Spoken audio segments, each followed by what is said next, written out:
The Prime Minister has laid the keel for the first boats of the next generation of nuclear-armed submarines in the UK.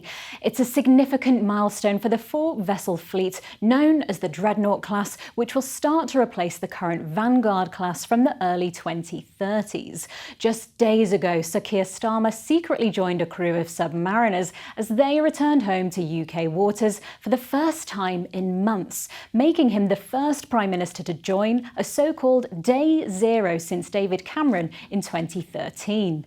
Since 1969, the nuclear deterrent has been the cornerstone of UK security, with at least one nuclear-armed submarine patrolling the seas undetected at all times. That's 24 hours a day, 365 days a year, securing protection for both the UK and NATO allies.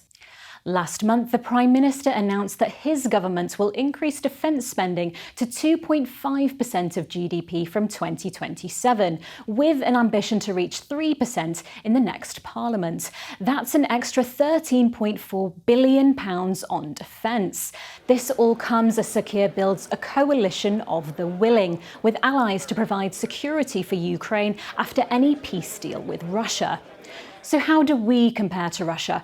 Well, Russia is significantly increasing the variety of nuclear-capable weapons that it owns, with the ones you can see in red in development.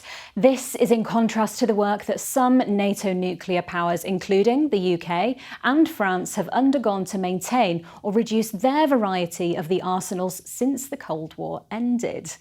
Now, there is a reason you don't see images like this very often. These are incredibly secretive pieces of kit. Filming is rare and tightly managed. The audio was removed from these pictures for security reasons. But this was meant as a show of strength, a demonstration at home and abroad that the UK is still a nuclear power.